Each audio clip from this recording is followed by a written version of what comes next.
Le manteau trempé sur la chaise n'était pas le mien. Et elle a dit: je rentre tard, ne m'attends pas, comme on souffle une poussière de table et qu'on espère qu'elle ne retombera pas au même endroit. La porte a claqué avec ce petit son sec que je connais trop bien, celui qui annonce une soirée où la maison a l'odeur de rien. Je me suis versé du vin, j'ai ouvert la fenêtre, la pluie a posé ses doigts froids sur le rebord. Quand j'ai traversé le salon pour éteindre une lampe, j'ai vu le manteau. Un manteau d'homme, sombre, lustré par l'averse, posé sur le dossier de la chaise comme un invité qui aurait oublié ses manières. Il ne portait pas la forme d'Adrien. Mon compagnon accroche toujours le sien près de l'entrée, avec ce soin d'architecte qu'il met à aligner les lignes du monde. Celui-là exhalait un parfum d'écorce et de poivre clair, un sillage inconnu, pas assez timide pour s'excuser, pas assez franc pour se présenter. Je m'appelle Camille, j'écris pour que les autres trouvent leurs phrases. Carte veut lettre jamais envoyée, promesse tenue par des inconnus. Ma table de cuisine connaît tous les amours du quartier et souvent pas le mien. Adrien dessine des bâtiments qui respirent, des places où les gens ralentissent. Nous partagions un bol, un lit, des livres annotés au crayon. Et ce silence-là, celui des soirs qui n'ont plus besoin d'être fêtés. Je n'ai pas touché le manteau. Je me suis fait un thé trop fort. En passant près de l'évier, j'ai remarqué une tasse avec une petite bouche au bord, une forme de pétale que je n'ai jamais su dessiner sur mes propres lèvres. Le rouge restait, obstiné, comme une signature. Adrien m'avait dit être en rendez-vous de chantier. Le chantier a parfois des yeux, des mains, une nuque, un rire discret au téléphone. J'ai laissé la bouilloire chanter jusqu'au bout, j'ai attendu que l'eau se taise, j'ai regardé ma cuisine comme si elle allait me répondre. Le lendemain, j'ai décidé de vivre comme d'habitude. On dit ça quand on comprend très bien que le mot habitude a pris du jeu. J'ai écrit pour une mariée qui voulait remercier sa grand-mère, pour un voisin qui n'osait pas dire à sa sœur qu'il avait peur, pour une inconnue qui célébrait une année sobre. J'ai mis des mots bien pliés dans des enveloppes. J'ai préparé des pâtes à midi. La maison avait cette propreté un peu trop visible de quelqu'un qui a nettoyé vite, sans savoir quoi effacer.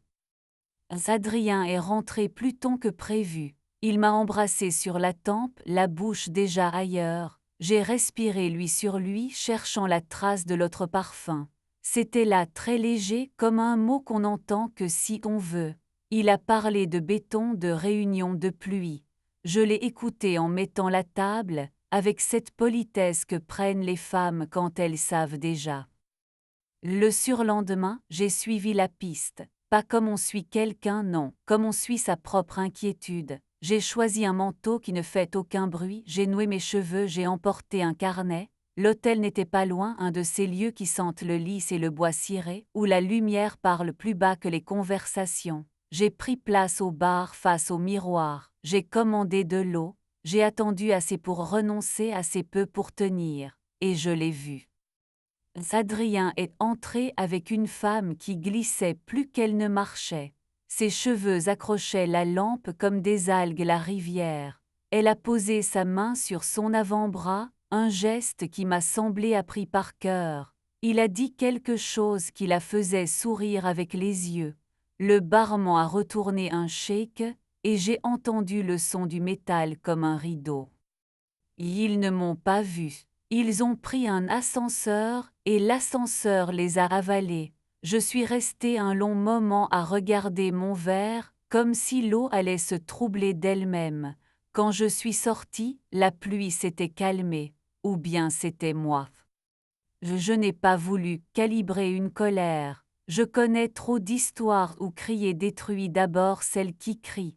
Je suis rentré, j'ai ouvert toutes les fenêtres, j'ai changé les draps, j'ai lavé la tasse au bord rouge jusqu'à ce qu'il n'en reste rien. Le manteau avait disparu, la chaise soulagée ne disait rien. Je n'ai pas dormi cette nuit-là. Au matin, j'ai écrit la première lettre de ma vie qui ne s'adressait à personne. J'ai pris mon plus beau papier, celui qui boit l'encre comme un buvard amoureux. j'ai noté ce que je gardais de moi si je devais tout recommencer, mon atelier, mes épaules qui redeviennent droites quand on les cherche, ma façon de rire très bas quand quelque chose est vraiment bon, ma plante près de la fenêtre têtue, mes amis qui savent toquer avant d'entrer dans ma tristesse, mes lèvres qui se souviennent. Puis j'ai appelé Inès. Et Inès tient une petite boutique de fleurs à l'angle. Elle parle au jasmin comme on parle à un chat. Et elle a ce genre de regard qui ne demande pas les détails pour savoir exactement combien mettre de douceur dans sa voix. Je lui ai dit que j'avais besoin d'un bouquet capable de dire je sais, je souffre, je vis.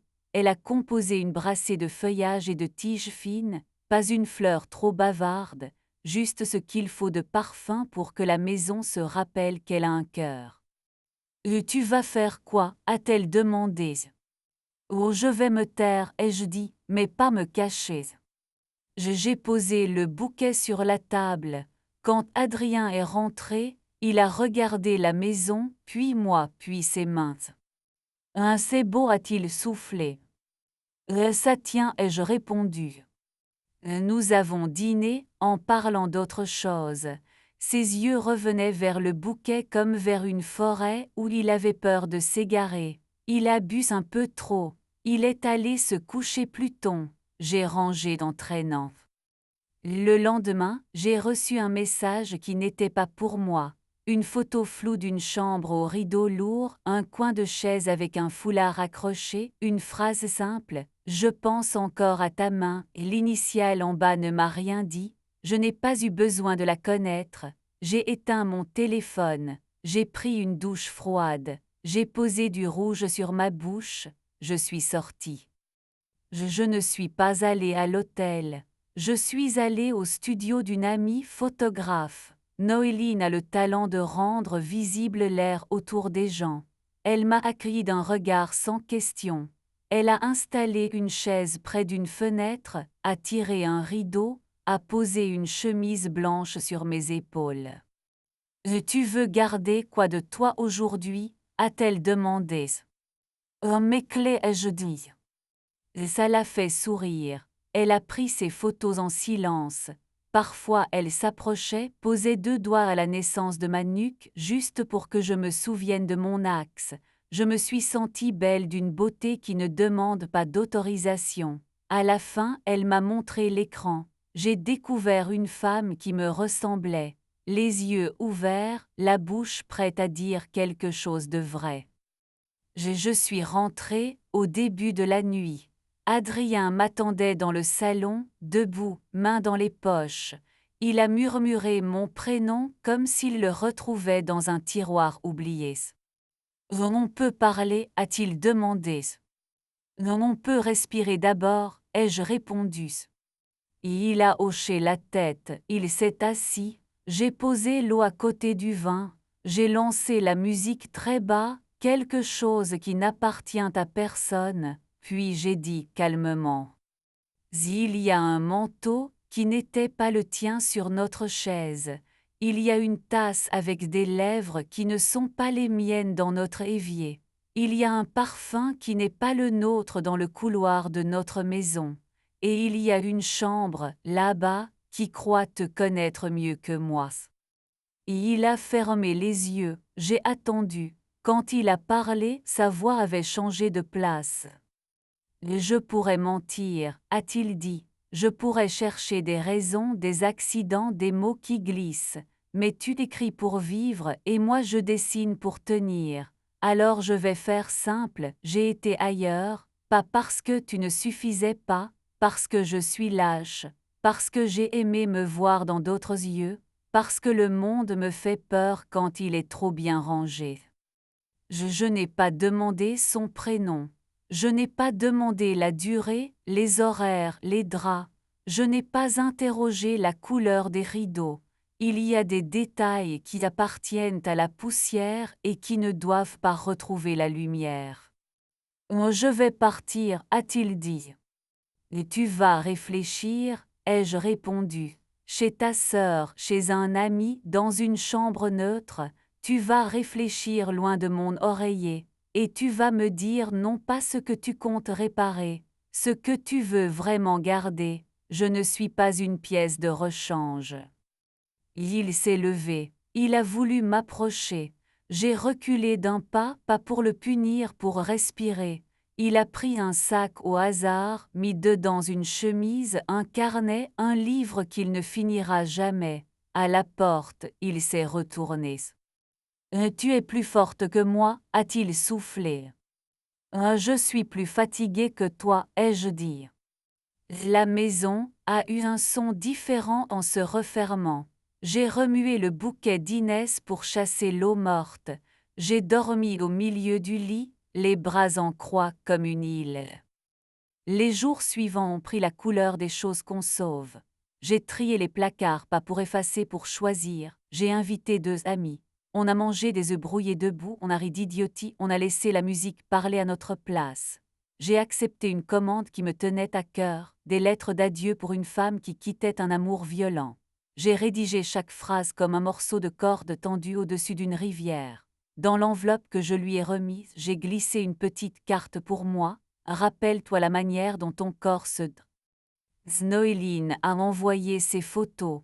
Dans l'une, je regarde hors champ, la chemise entr'ouverte sur l'os clair de mes clavicules. Rien d'indécent, tout de vivant. J'ai imprimé l'image, je l'ai accrochée près de la fenêtre. La lumière l'a adoptée.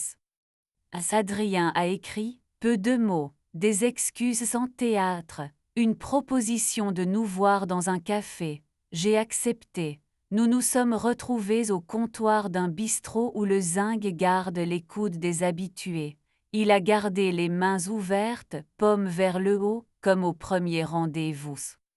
Oh, je ne veux pas te perdre, a-t-il dit sans balbutier. Et tu ne m'as pas, ai-je répondu, personne n'a personne, on s'accompagne, on se choisit, ou pas. Et je peux apprendre, a-t-il murmuré. Je peux me protéger, ai-je dit. Nous avons marché un peu. Sous un porche, il a posé sa joue contre mes cheveux. J'ai laissé faire une seconde par mémoire, puis j'ai pris sa main, je l'ai retirée délicatement. On s'est dit à bientôt, pas à jamais. Il est parti de son pas trop sérieux. J'ai regardé sa nuque disparaître parmi d'autres nuques. Le soir, j'ai ouvert la porte à Inès qui apportait des pivoines et un sourire. Nous avons bu du thé et déplié nos vies sur la table. Elle m'a demandé si je voyais quelqu'un. J'ai répondu que je me voyais déjà moi, et que c'était nouveau. Elle a ri. Elle m'a dit que mon rouge me va mieux quand je m'en sers pour moi. Plus tard, j'ai reçu un message sans nom. Je ne reviendrai pas, ce n'est pas ma place, j'ai compris. Peut-être l'autre, peut-être Adrien, peu importe. J'ai éteint la lumière. J'ai caressé du bout des doigts la chemise sur la photo. J'ai posé ma paume sur mon ventre, j'ai respiré. Le lendemain, Noéline a passé la tête par l'entrebâillement. Je t'enlève pour 1 heure. Elle m'a emmené au studio d'un ami danseur, un espace vide avec des barres le long du mur et un parquet qui attend. Il m'a tendu la main, m'a montré une marche, une autre, et j'ai suivi. Pas un cours, une exploration. Sa main au milieu de mon dos a rappelé au nerf le chemin de la légèreté. J'ai ri à l'intérieur. Les miroirs nous renvoyaient une femme et un homme qui n'avaient rien à se prouver, tout à sentir. Il a posé sa bouche contre ma tempe. Adrien est revenu, pas pour reprendre sa place, pour demander la sienne. Il s'est excusé sans théâtre, a parlé de solitude, de vertige, de ce besoin d'être regardé qui bousille les plus beaux paysages. J'ai écouté sans m'y loger. Il a demandé si on pouvait essayer autrement. J'ai dit qu'on pouvait apprendre, avec des bords, des paroles courtes, des pauses, des mains qui demandent avant de prendre. Il a acquiescé. Nous n'avons pas repris la chambre, nous avons repris la table. Les soirs suivants, nous avons dîné en parlant seulement de ce qui existe ici et maintenant, une fissure au plafond qui dessine une sorte de carte, le voisin qui joue du piano en se trompant toujours à la même mesure, le goût d'un fromage trop fait, le bruit d'un livre qu'on referme. Parfois il posait sa main sur la mienne, je la laissais là. Parfois je la retirais et il ne se vexait pas. La maison réapprenait nos pas. Un soir de Vendoux, je l'ai invité à danser dans la cuisine, sans musique. Mes doigts ont trouvé sa nuque, sa bouche a trouvé ma joue. Il a glissé ses mains sur ma taille avec cette retenue neuve qui me va mieux que l'ancienne assurance. J'ai senti une chaleur qui ne venait pas d'un souvenir. Nos bouches ont fini par se rencontrer pour de bon. Longtemps, avec une lenteur précise, presque tactile. Nous avons avancé jusqu'au lit comme on avance sur un chemin qu'on connaît et qu'on découvre. Ses mains ont demandé, les miennes ont répondu. J'ai posé. Je ne sais pas où nous allons. Je sais comment j'y vais, droite, parfumée pour moi, avec des mains qui se souviennent et des mots qui ne tremblent pas. Si quelqu'un me demande un jour ce que j'ai appris, je dirai ceci: on peut survivre à l'odeur d'un manteau étranger si l'on décide de garder le sien, et de le porter fièrement. On peut danser avec quelqu'un sans se dissoudre. On peut aimer encore, si l'on garde la clé de sa propre porte sous sa langue. Si vous avez lu jusqu'au bout, racontez-moi, qu'est-ce qui vous sauve quand la maison ne reconnaît plus vos pas? Une danse, une lettre, un bouquet. Moi, ce soir, c'est une photo près d'une fenêtre, un rouge posé pour moi, et le bruit discret d'un cœur qui préfère le vrai au spectaculaire. Et sur la chaise, un manteau qui est bien le mien.